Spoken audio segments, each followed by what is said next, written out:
Humans of the cardboard, welcome back to Just Nuts, guys. Today I'm showing you my super early, just initial yummy list. This is the new archetype from the new deck build pack, Justice Hunters. Pairs with Dragon Tail as the other archetype, and then we do not have anything revealed really for Canine yet, but we're waiting on that. I like the deck a lot. I really, really do. When I saw the artwork, I thought it was really fun, and I wanted to see what they do, and they fit the artwork so well. They're funny. They play a lot on the opponent's turn. They're cool. I think they have a lot of potential. I really do. Now this is just a super like basic list out the gate. This should not be anything that's like too surprising, but I guess I just want to talk about what I have here and I guess some of the options that I have that I'm also considering as well. I'll definitely probably jump around and mess with a couple of these that I think like have the most potential to see like what I like the most. But yeah, this archetype is really fun. I can't wait. I know we're still probably, you know, 4 months away from getting it in the TCG, but still, I'd rather have an archetype coming that I'm excited for, even if it's far away, than one that I'm not excited for if it's coming tomorrow, right? So let's get into it. Starting off with the actual archetype. I'm not going to talk about too much about what the deck actually does. You can check out my reaction video from 2 days ago if you want, just to go over like what the cards actually do and what's generally going on in the archetype. But just don't want to spend too much time on that, going over that again in this video. So anyway, starting off, we have the Yummy Monsters. I think they're all three ofs just because they're all one card lines on their own, even though bad, quote unquote, bad starters. Let's see, Cookie and Lollipo and Kookie. Because you just normal them, you make the link one. The link one gets the field spell, and this field spell just reborns one, and then you make a synchro, and like that's combo basically. So and you just get a bunch of advantage from there. You keep summoning a bunch of bodies. It's cool. And so I like it. I think they're all three ofs because they're all extenders, but they're also just normal summon one card combo. So we'll take it. They all combine to do good things together. Even two copies together is pretty good because you can even just, if you open like two Kooky, normal summon one, make the link one, summon the other one from hand. Cool. We're cooking. You have two of the field spell. This card's pretty important. Both of them are. This one's good on the opponent's turn to get additional pops. This one's good on your turn to get additional monster reborns. They also both put themselves back in the deck, which is so huge. If they didn't have those effects, this deck would feel so awkward past like turn two, I feel like. So I really like that a lot.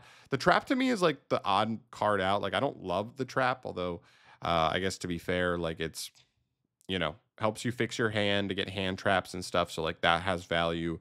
It just doesn't feel like it does enough to me.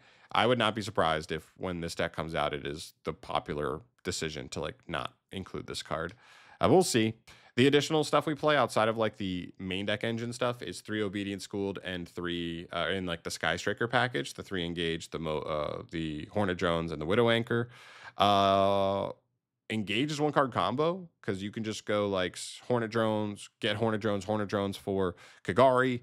Kagari add back Hornet Drones for a second token. The token's level 1. So a link 1 and a level 1 gets you combo in this deck.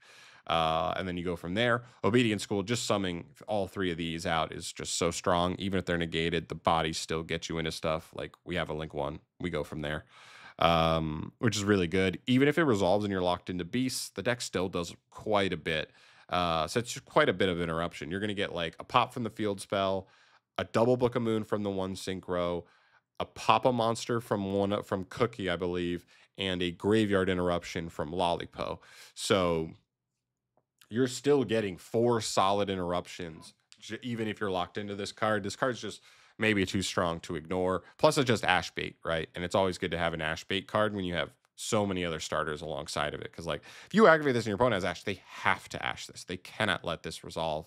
And if you just go normal any of these guys from there or activate Engage, they drop their head and they're in disgust. So I love it. Outside of those, though, it's pretty basic, right? Just like 19 hand traps and Called by the Grave. I wouldn't read too much into the hand traps aside from maybe like Purge. It's important to note this archetype's like all light, just quite good. Even like as far as Purge is concerned, Purge only locks you from dark, water, and fire. So even when I was looking at that, I was like, what does this lock you out of? So I guess like certain hand traps, I guess Ash, right, can be awkward. And that's basically it for hand traps that we're on. Um, It can be awkward, I guess, with stuff like Anima and IPSP Typhon. But as far as your full engine goes and most of this other stuff, like those are nice utility cards, but like most duels, they don't come up as like a necessity. So I think Purge may be really good, especially if it's just really good in upcoming formats. So that's maybe the one hand trap I would highlight. Outside of that, nothing crazy. One thing to note before we get to the extra deck, weaknesses. And this is super early. This is not with like a ton of testing, but just doing basic lines in my head and messing around with it and knowing like what the deck can do. Nib is a problem. Nib is quite a problem, I think, in this deck. You really don't make any negates aside from Herald, but you're not making Herald in 5 summons. So you are quite nibbable. And Nib even answers like the monsters that tag out too, because it's just going to wipe the monsters you bring back in response.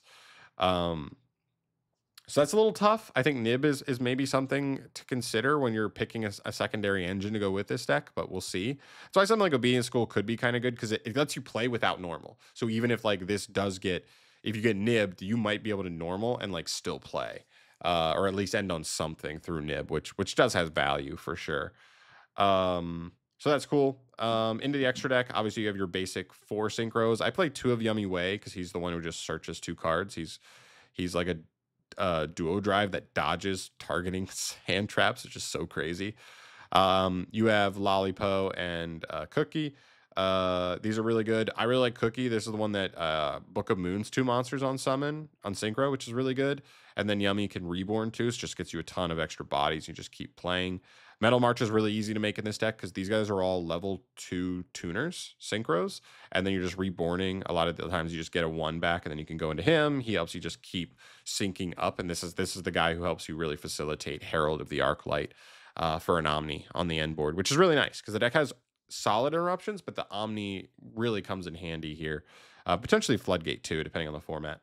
For links, obviously you have the 2 Snatchies, you have Anima. There should be a Kagari in here. That's on me for missing that. You have level 1, so like if your opponent ever plays something that leaves them, able to get crushed by Anima, that's really nice. Salamangreat Almirage, this is for awkward scenarios where you have to normal summon a hand trap just to get a link 1 or, you know what I mean, a body to help you just get into any of your synchros. That can absolutely come up.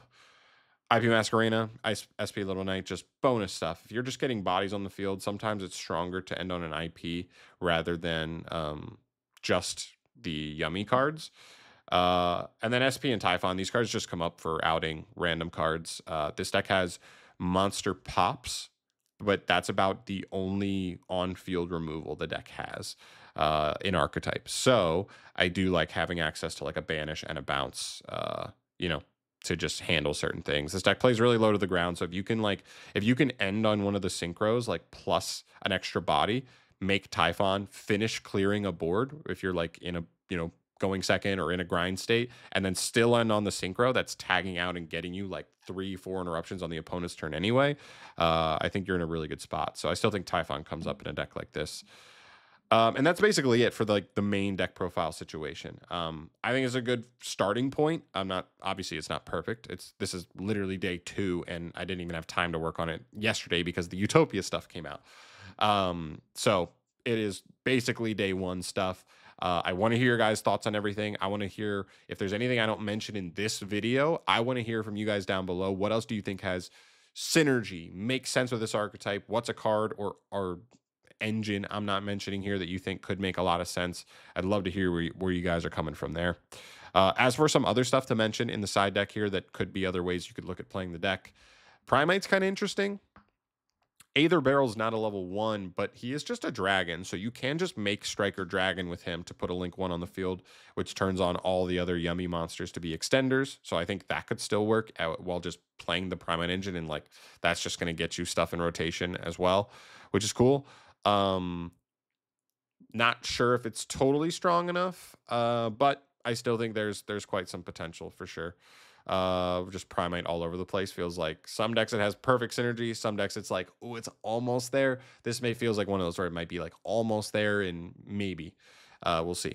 Fiendsmith, the only lock in this deck is the link 1, and it just locks you from going into any link 3 or higher monsters. So you're gonna get locked out of Agnum Day, but other than Agnum Day, you just play this engine if you want.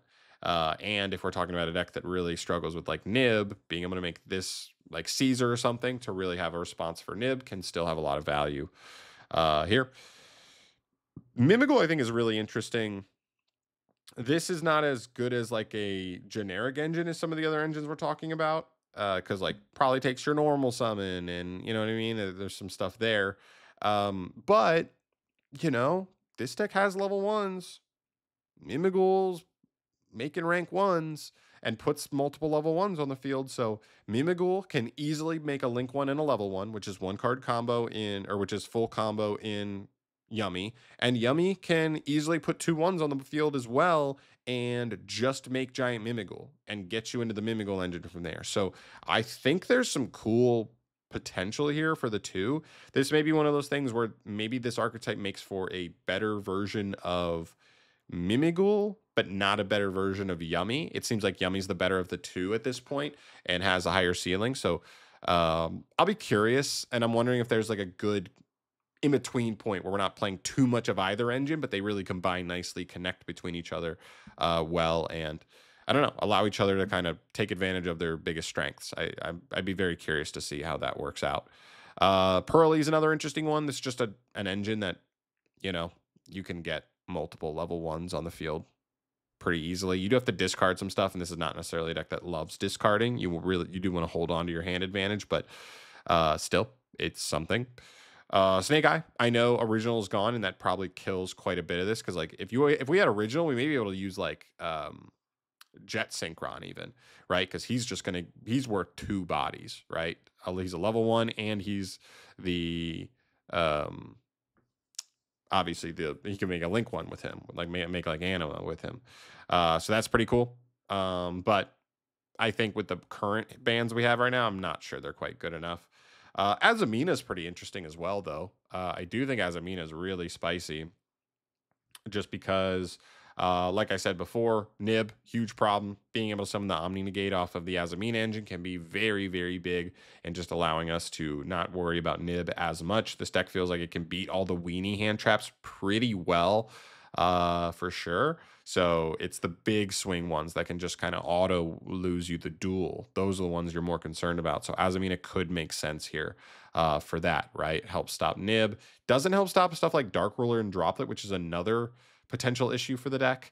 You don't really have any back row. Now you do play a lot of non-engine, so you might be fine if you're able to play, if you're going to go for a build that's 20 non-engine, because even if your opponent has Droplet or Dark Ruler and turn off all your onboard stuff, you may still just have 3 hand traps live and be like, fine, go ahead. So that's interesting. We also have the AFD package. This is another one. A lot of people thought had a lot of synergy. I think it has some synergy, but they just, I don't know. It feels like the Ancient Fairy Dragon stuff can connect into them because you have Regulus, which, if you don't know, the Link one can take any level 4 lower light beast, not just Yummies. So Regulus is a level 4 light beast. So he's searching you AFD stuff. He's then allowing you to make the Link 1 and go into your Yummy arc, your Yummy stuff from there. But if you're making the Link 1 to get like the Reborn spell, you won't have a Yummy engrave yet. So it's not really doing anything else from there. So it's like, I don't know. I'm not totally convinced it works. Maybe with more AFD cards though, that'll make more sense. If we get more light beasts and stuff in it, and it works better, we'll see. Then there's some other cards at the end, like consistency stuff. Where Art Thou? I don't think this card's like that crucial, but maybe in a deck like Mimigul, that'd be cool because if you open Dragon and you normal Dragon, it gets hand trapped. You just go like Where Art Thou, grab Cupsy Yummy, and then you just do full Yummy combo from there, or vice versa. All right, if you have one of these and you have a way to like get into the Mimigul engine, like that's cool, right? If you have it normaled or something, like you can go from there. It's cool. Obviously, 1-for-1. You could have played it in this version, but I just felt like we had enough starters, and the neg one's annoying. So yeah, whatever. And then Souls. Magician Souls was like the one just generic level one that I thought was kind of interesting. You do end up with like the field spells on field. The field spells recycle themselves. So you can just send them and then recycle them anyway, while also drawing cards in the process. And again, if you're on 29 engine, you could just draw 2, you know what I mean? Potentially, and just try to find more non-engine. I think there could be some cool stuff there, like hands where you open like have like a dead obedient schooled or a dead second engage or something. The trap, you know, has effects engraved, so like you don't even necessarily have to have it on field. You could just dig for something with a little more value. I think it's interesting. I also think it's interesting that if you play the ritual that searches this card, you could, and you play Herald, it also allows Herald to search you kind of follow up, right? When you use Herald and it's sent to grave. So I think there's some cool stuff there. Not saying for sure it's a card you have to include, but it's a level 1 body. It's not a full combo by itself, but it's an extender with some utility and drawing cards that I think actually could be kind of nice in certain situations. So I don't mind it. But yeah, I think that's everything I want to talk about today. Fun first build. I can't wait to mess around with it more. Obviously, we're quite a ways away for the TCG, so there's that. We're also waiting for one more spell or trap. We don't know which one it's going to be, but it should be one, a spell or a trap for the final card in the first wave. And obviously, we've seen that completely take archetypes to a new level as well. But yeah, I really love the start here. I really, really do. I think the deck's really fun. I can't wait to mess with it, and hope you guys feel the same. So let me know your thoughts. Like I said earlier, let me know if there's anything else I should consider for builds. Trying to figure out like the best way to play the deck going forward. Let me know your thoughts on those down below. But other than that, I'm out of here for today. Thanks for watching. I'll see you guys in the next video. Subscribe for more from me down the line, and I'll see you in the next one. Peace.